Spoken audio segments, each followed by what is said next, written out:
So Wuthering Waves have had a really good start with version 2.0, with a lot of the story being amazing, the world overall being amazing, and also a lot of the characters being amazing. We've got Rocha out at the moment, and she's doing really good, better than I thought she would, to be honest. I thought there wouldn't be very many people that actually pulled on her, but actually some data came out recently from the Japanese market saying this is one of the highest days of revenue they've had for a character, which again is absolutely amazing over in Japan. And Wuthering Waves have even been added to a kind of Hall of Fame, which actually is kind of surprising to me, and it just proves how well Kuro Games have been doing recently. And I want to go through why this is so important and why people should actually care about them getting into this and getting such a great score. But before I get into this video, don't forget to leave a like and subscribe if you guys do enjoy this video, and also go to Game Subs, use my code KAZA, get 10% off. Again, they've got a ton of really cool stuff at the moment, so I definitely recommend going over there, giving them a check out, and yeah, it'll be down in the link in the description below. But let's get back into the video. So this is a tweet from Naoshiro saying Wuthering Waves earned Gold Hall of Fame on the launch of PS5 version on the Famitsu website with a score of 34, which is very high.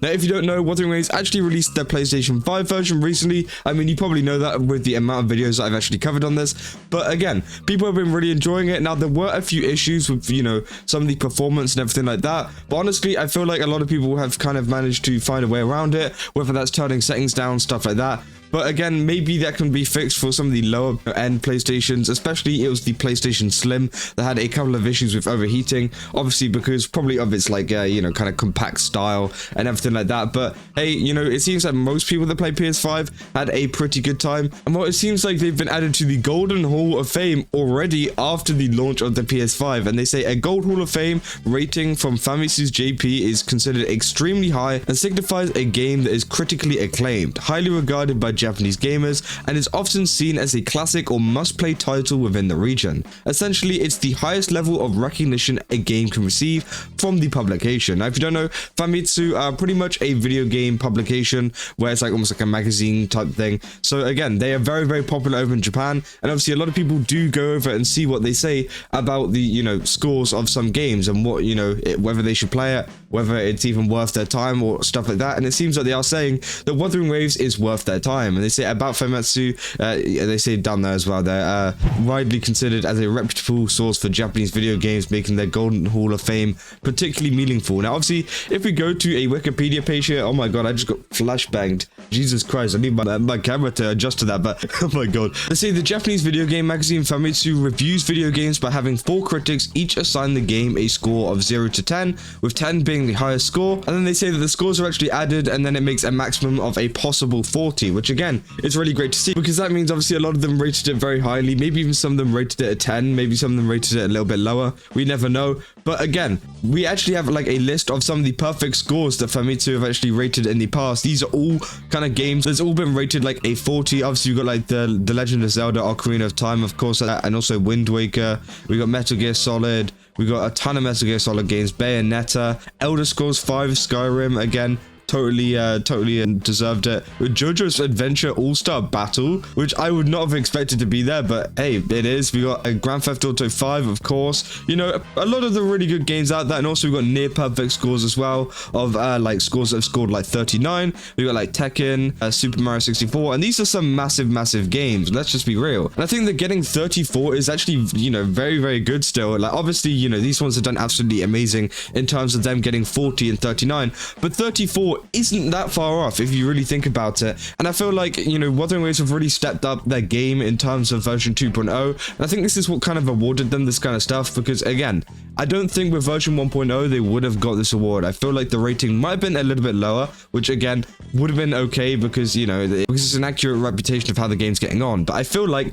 ever since the release of PS5 and also the release of rinascita, players have been really enjoying it. I've seen so many players out there at the moment going around exploring the world still, and you know, we're what, so many days late, we're like 20 days in, you know, and they're still going around exploring the world, which again just proves how much content there is to go around in Wuthering Waves and how much there is to do in general. Now obviously it's really great to see that they are being recognized for this, and also, as I said, I've talked about this in the past on my second channel, you know, they've even won awards for like the Player's Choice and the Tap Game Awards. They've won awards for the Gaming on Phone Awards. They recently put up on their, you know, dev Twitter or whatever with a picture of the actual trophy from the Gaming on Phone Awards, and it seems like they are being recognized a ton for what they're doing, even in like a kind of setting that isn't like entirely about gacha games, because obviously, you know, winning against some other gacha games isn't the hardest thing in the world. I'm just gonna say that, you know, in a category about gacha games, it's just like, okay, well, you just need to make the game pretty good, and I think you could probably win something there.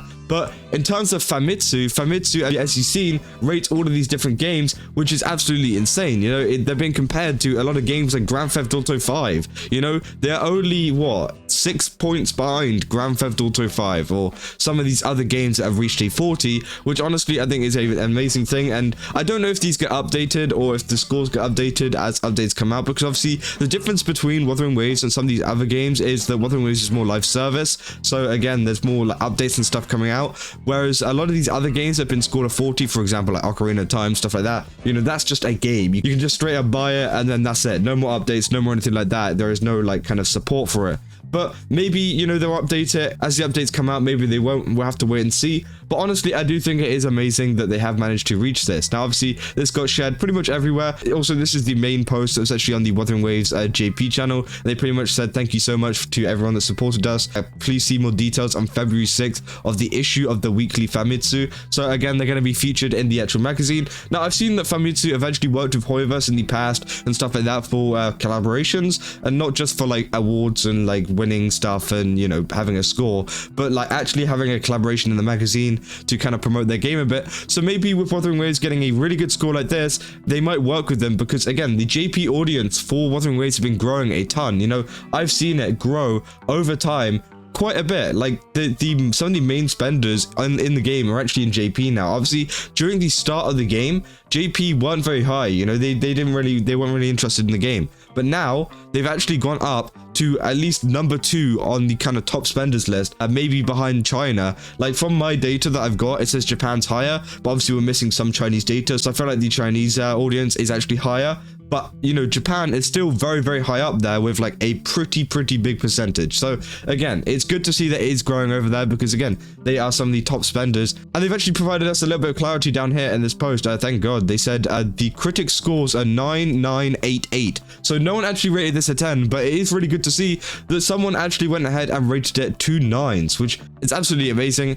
You know, 2 9s for Wuthering Waves compared to some of these other games is absolutely insane. And obviously, you know, they have done a lot to kind of deserve this. Now, obviously, a lot of people were asking for a free Astra and stuff like that. I don't know if we're going to get that. Maybe we are, maybe we're not, because again, it is like kind of a Japan thing, but hey, we'll have to see. They say PlayStation is an important gaming console for them. It is their own brand after all, and yeah, that's especially true. I feel like the release of the PlayStation, as I said, you know, the revenue's been pretty high in Japan, but I feel like the release of PlayStation has actually kind of boosted a lot of, you know, the Japanese kind of interest in the game, because obviously, you know, Sony is their own brand, stuff like that, and I feel like, you know, other versions in the future, maybe like a Nintendo Switch, because obviously we've got the Switch 2 coming out in the future, might actually be able to run it, and actually might be able to, you know, play it, because apparently it's got like the capabilities of like a PS5, the new Switch. So, you know, that seems like, you know, the Wuthering Waves game would be able to run on it, because it's pretty, you know, graphically intensive. But hey, we'll have to wait and see. So overall, there has been a very positive response to this, and as I said, maybe we'll get some Asteroid for this, maybe we won't.